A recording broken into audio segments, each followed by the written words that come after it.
यस्यांके च विभाति भूधरसुता देवा भगामस्तके भाले बालपितुर्गले च गरलं यस्योरसि व्यालराट् सोऽयं भूतिविभूषण सुरवरा सर्वाधिपः सर्वदा सर्वः सर्वगतः शिवा श्रीनिवासी शंकर पातु माम्।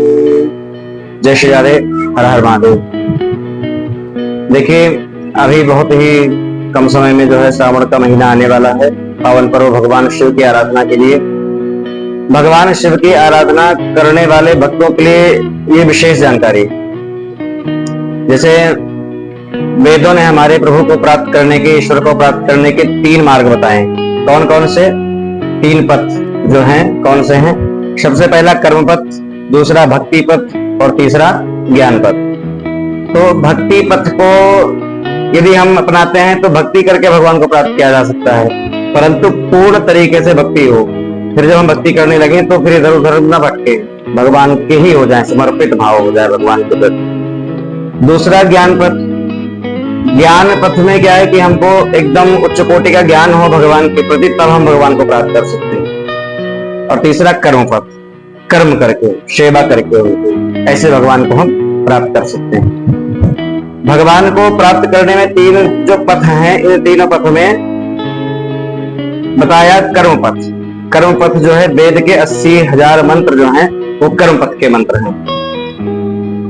तो भगवान शिव की आराधना करके लोक में और परलोक में सुख शांति भक्ति प्राप्त कर सकता है मनुष्य। कोई भी प्राणी यदि शिव का पूजन, भजन, अर्चना, वंदना, अभिषेक इत्यादि करता है तो वो भगवान शिव की कृपा से इस लोक में तो सुख शांति पाएगा ही, परलोक में भी भगवान का निज निवास स्थान प्राप्त करेगा, उनके चरणों में भक्ति और उनके चरणों में सेवा प्राप्त होगी। अब बात आती है कि शिवाराधन करें कब? क्यों? भगवान शिव की आराधना करने के लिए इसमें जो है शिववास देखना अत्यंत आवश्यक हो जाता है। शिववास है या नहीं है, शिववास के बिना भगवान शिव का पूजन करें कि ना करें, इससे क्या होगा? अगर शिववास के बिना यदि हम पूजन भजन भगवान का अभिषेक करते हैं तो उससे क्या नुकसान हो सकता है, ये सब हम आपको बताते हैं आज। क्योंकि बिना शिववास के न तो महामृत्युंजय जैसा अनुष्ठान कर सकते हैं, ना अभिषेक कर सकते हैं, ना शिव सहस्त्रार्चन कर सकते हैं, ना ही शिव संबंधित कोई पूजन करना चाहिए। ये नियम है, इसमें शिववास होना अत्यंत आवश्यक है, अनिवार्य है। शिववास देखने की विधि क्या है?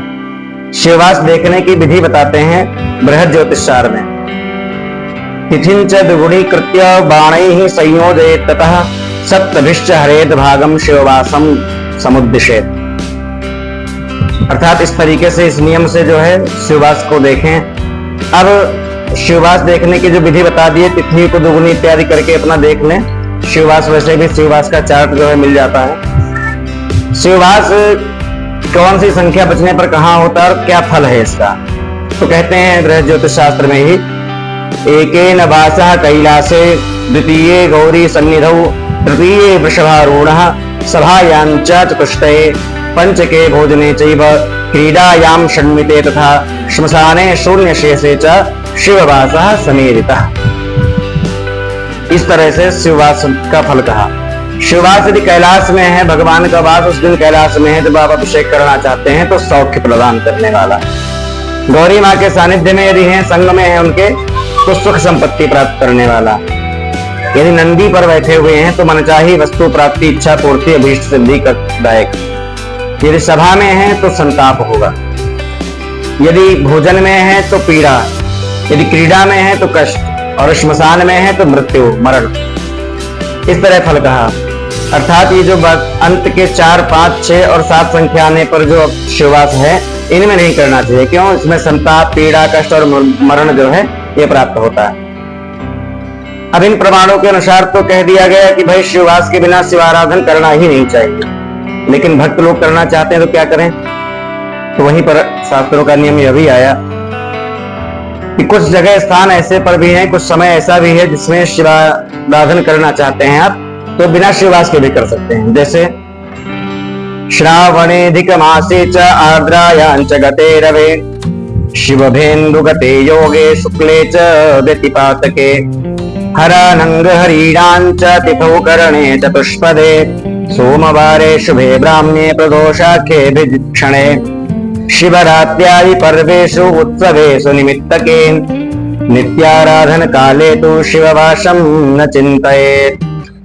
इस तरह से बताया कि श्रावण के महीने में, श्रावण और अधिक मास के महीने में, आर्द्रा नक्षत्र के 15 दिनों तक, जब तक आर्द्रा नक्षत्र में सूर्य रहे तब तक के लिए, शिव इंद्र शुक्ल व्यतिपात योगों में, एकादशी द्वादशी तिथियों में, चतुष्पद करण में, प्रदोष में, सोमवार के दिन में, ब्रह्म मुहूर्त में, प्रदोष काल में, अभिजित मुहूर्त में और शिवरात्रि के दिन शिव जी की आराधना कर सकते हैं। ये समस्त जो भगवान शिव के विशेष उत्सव हैं, इनमें शिववास देखने की कोई विशेष आवश्यकता नहीं है, नहीं देखना चाहिए नित्य नैमित्तिक आराधना आदि में। अगर आप प्रतिदिन भगवान शिव का अभिषेक करते हैं, प्रतिदिन शिव जी का पूजन वंदन करते हैं, तो भी आपको शिववास देखने की आवश्यकता नहीं है। आप प्रतिदिन शिव पूजन करते हैं, शिवाराधना करते हैं तो करें। और अभी जो श्रावण मास आ रहा है, इसमें जिस भी व्यक्ति को जो भी कामना हो जिसके मन में कि रुद्राभिषेक कराएं हम, तो कोई भी शिववास देखने की इतनी आवश्यकता नहीं है। इसमें आप बढ़िया से किसी भगवान शिव के मंदिर में कराना चाहते हैं पूजन, तो आप निश्चिंत होकर के जाएं और वहां पे खूब बढ़िया रुद्राभिषेक भगवान का कराएं, चाहे घर पर। श्रावण जैसा जो महीना है, इस श्रावण के महीने में भगवान शिव अत्यंत प्रसन्न होते हैं। ये इनका विशेष उत्सव का महीना होता है, इसलिए भगवान शिव की कृपा से आप सभी खूब भगवान का रुद्राभिषेक पूजन करें। श्रावण के महीने में खूब मन लगा करके बिल्वपत्र चढ़ाएं भगवान शिव को और खूब भगवान भोलेनाथ की कृपा का आनंद प्राप्त करें। जय श्री राधे, हर हर महादेव।